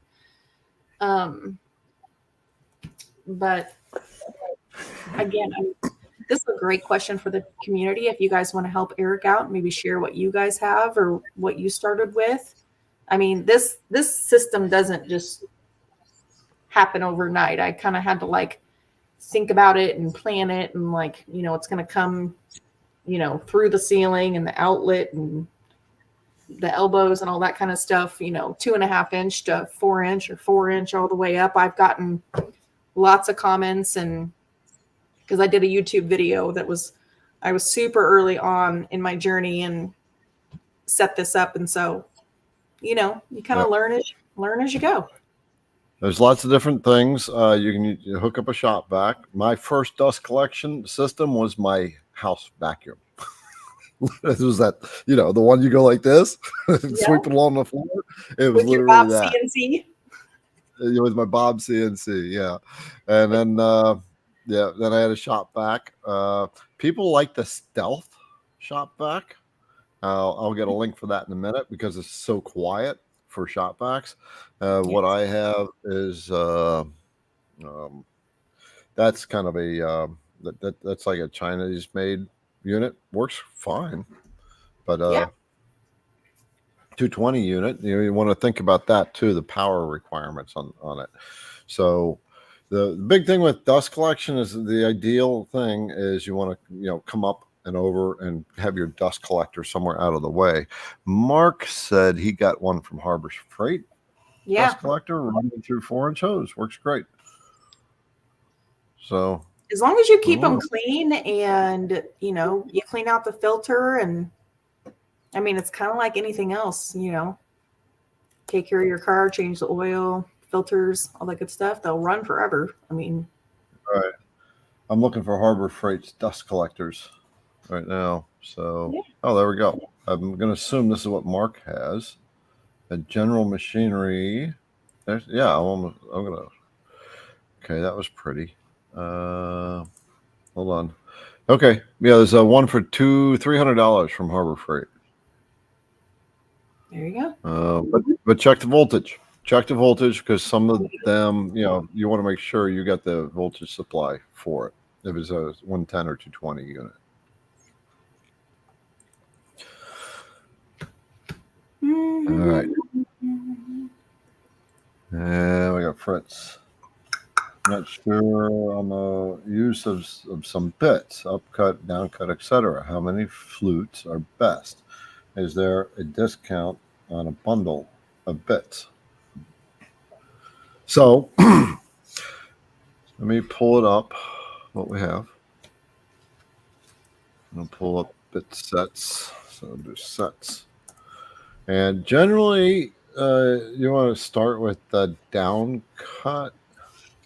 Oh, interesting. Hold on a second. I got to make sure this came up right. Okay, there we go. Ah, there we go. Okay. Up cut or down cut. So I would recommend down cut first. To start with down cuts, just because it leaves a nice clean top surface. Right? Most people start with down cuts, and I'm going to bring up that bundle now. Is that right? There we go. Okay, it's not showing. Hang on, gotta redo that. You can talk in the meantime, Kate, while I'm coming up with this. Oh, okay. So here's my experience when I was newer, learning about all the different bits. They were very confusing. And I was like, is this an upcut bit or is this a downcut bit? I couldn't figure it out for the life of me. So the best thing you can do is look at the bits and determine which way their flutes are spinning. Are they spinning down? When you're rotating the bit, is it going down or is it going up? Then you can easily determine which way, if it's an upcut or downcut bit. That's how I did anyway. And then additionally, your downcut bits, you're going to have the top of so let's say you're working with like a birch ply. If you are using a downcut bit, it's basically forcing the wood down and it's spinning the chips, and then you're not getting the edges of your material are going to be smooth instead of rough. Now, if you use an upcut bit, it's twisting the bits up and away instead of going down. And then it's basically fraying the edges of your board. So compression bits are great, but you have to know how to use them because they are both an upcut bit and a downcut bit. So in order to get both, you usually need to have like a depth of cut at least about 1/4 of an inch. So then that way the top part of the upcut, or I'm sorry, the down cut bit will go down into the wood, and then the bottom with the upcut will make the both sides of the piece of wood smooth. I'm like, Right. it's been a minute Yeah, since no. the compression bit. Well, we're almost at 2 hours now, so it's okay. So it's not sure the uses of some bits. It's a little bit late in the program to kind of dive deep into it. But so when you're hearing upcut, downcut, compression, these are straight bits. They're going to make straight cuts, right? Yes. And so most of the time you're going to start off with a 1/4 inch diameter upcut or downcut bit. The upcut, here's the difference. The upcut, like it's going to pull the chips up, but it's also going to fray the top edge. It's what we call tear out, right? So downcuts will prevent tear out. Downcuts and upcuts and compressions all have their pros and cons and their different applications. But for wood, generally go with your downcut as a baseline. V bits, obviously, they're like that, and they cut nice little V grooves. There's different angle V bits. There are keyhole bits. So you ever see those things where you had the slot in the back where you hang it on the wall? That's done with a keyhole bit. There is the taper ball nose. And taper ball nose are often used on 3D carves and for inlays. V-bits can be used for inlays as well, as long as you got a steeper bit, like a 90 on down to whatever you use. There's engraving bit. Yeah, 120 is going up. That's going really wide. So yeah, if you get a really wide like 120 V-bit, which is what we have. And IDC, we got a 150, right? So that's making the 150. If you want to make a pizza peel, 150 is great for the taper. Yes. And if you want to make a pizza peel and you're trying to figure out how to make the taper, I was putting it out to the community because people are asking me all the time, and everybody said, well, you have to have a 3D model, you have to do drive rails. I'm like, I got to make this simple, and I figured out a very simple way of doing it. It was so simple. It worked out great, but. Yeah. So how many flutes are best?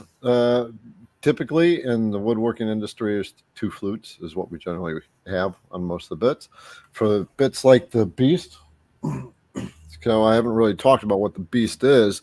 This is a roughing bit or a hogging bit. It's the camera doesn't really pick it up, but here it's I could show mine. Okay, well, mine doesn't have that.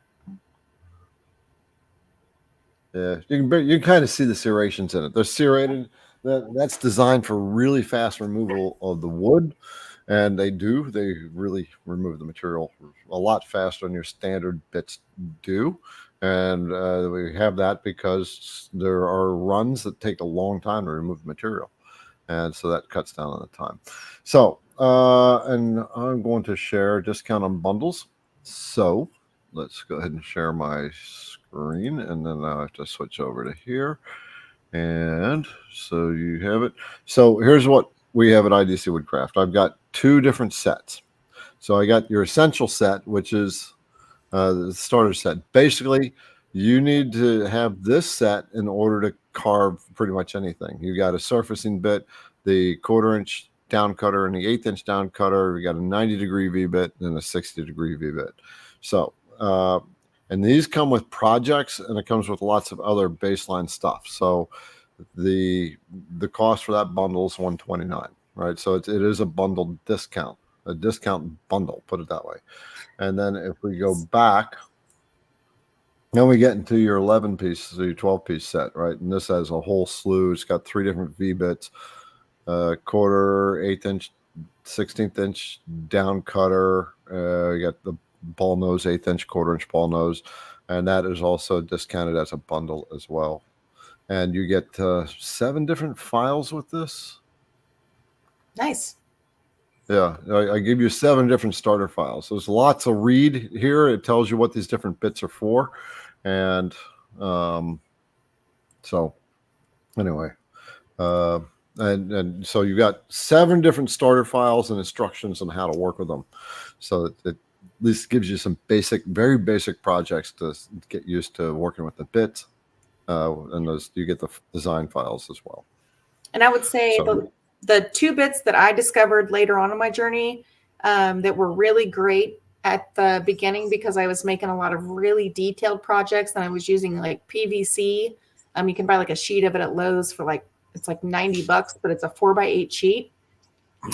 Because I was doing outdoor, signs and stuff like that.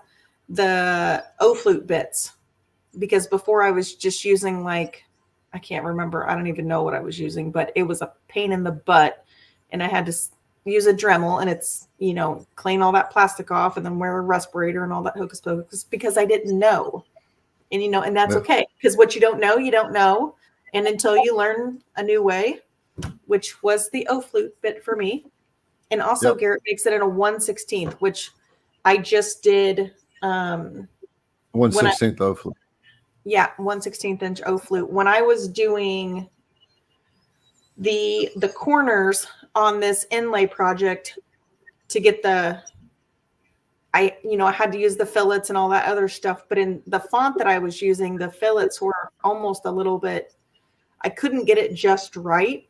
And so I really wish that I had used that. I didn't even know that he carried the 1/16 bit until I was in the tool database and I saw it in there and I'm like, that would have been so freaking helpful. So see, even me, I didn't know. So, what you don't know, you don't know. Now I know. Right. Yeah. Yeah. Database. So here's the benefit of a database. Let's bring that back up just so you know. Then we're going to have to knock off for the night, guys, because we've been on here for 2 hours. I'm going to bring up the VECTRIC. There we go. And I'm going to open up the database. So when you upload a database, if you're brand new and you have to get router bits, putting the data in takes a ton of time. What you're looking at here in this, where you see the little picture of the end mill and there's all these white spaces next to it, that's all data you have to populate for one single bit. And then think about, as you add bits, you got to add that data for each bit. You have to add each bit. So what you're seeing there is all the router bits with IDC Woodcraft. We actually have to add some more now. So, but that's what you're going to get. And then, so if you download that database, it'll all be populated one shot. You don't have to worry about it anymore. Mm-hmm. So, all right. So it is top of the hour. I'm going to bring the ladies back out, the IDC ladies, and we are going to check out. Just remember, first of all, the new beast, the beast reignited. Should we call it that? Reinvigorate, or what? You guys have to come up with something. Beast on fire. Beast on fire. There you go. I like that. So doing 10% flash sale, 10% discount till midnight. There's your discount Standard Time. Eastern Standard Time. Yes. Yeah. Good point. Eastern Standard Time. So there's discount code GFKT. All right. And we are Beast 2.0. I like that. Yeah. Beast 2.0. I don't know.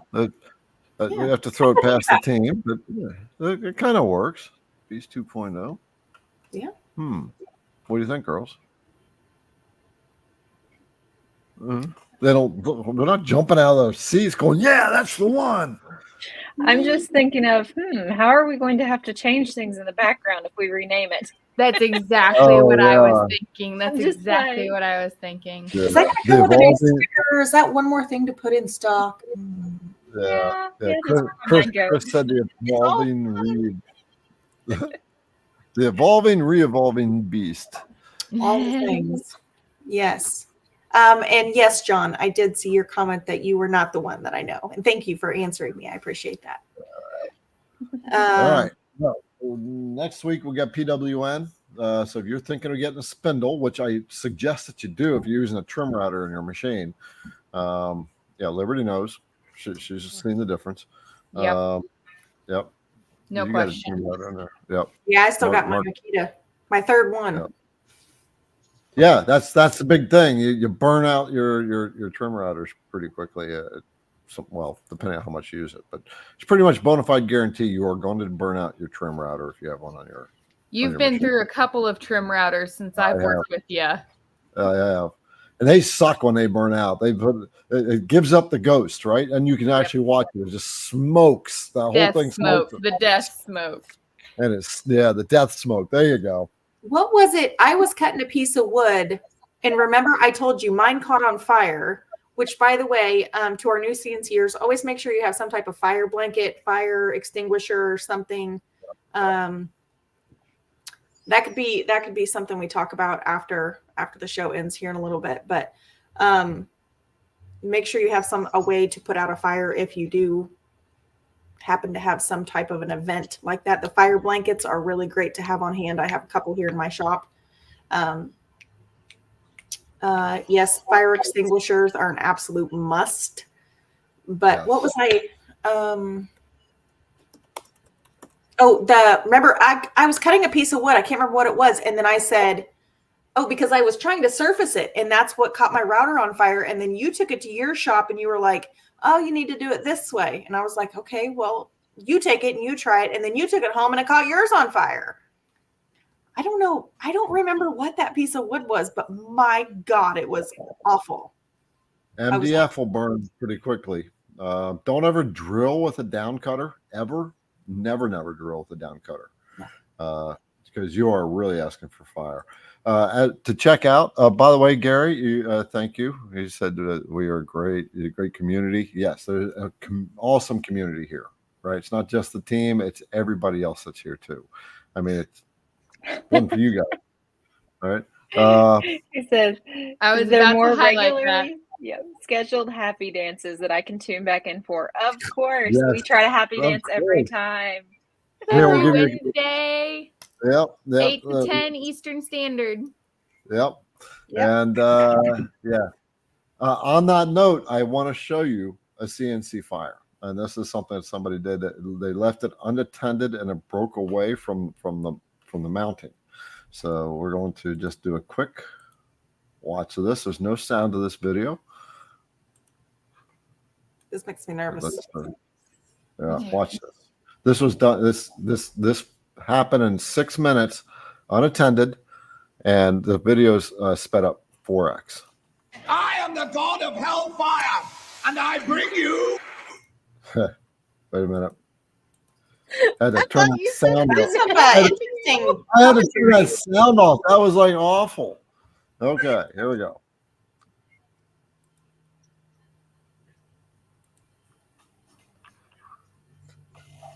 Came loose. Oh boy. Oh wow, look how that's climbing out from underneath it. The friction. Yeah.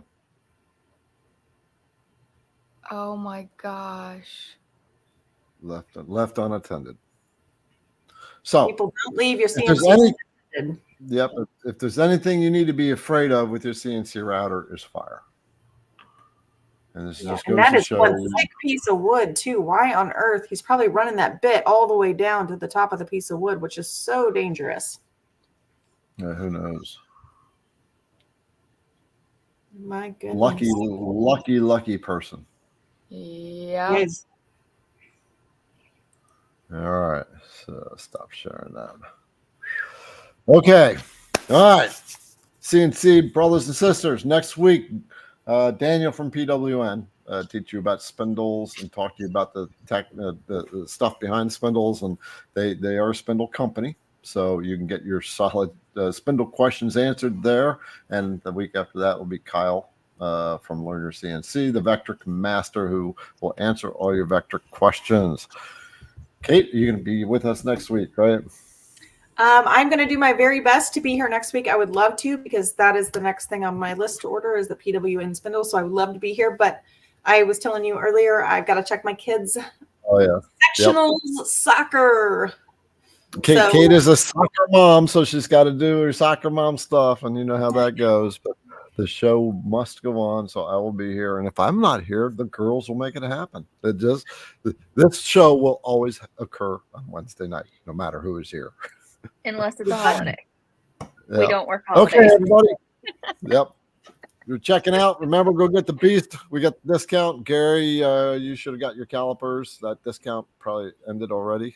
You only made it good for an hour. So, all right, we're out of here. See y'all. See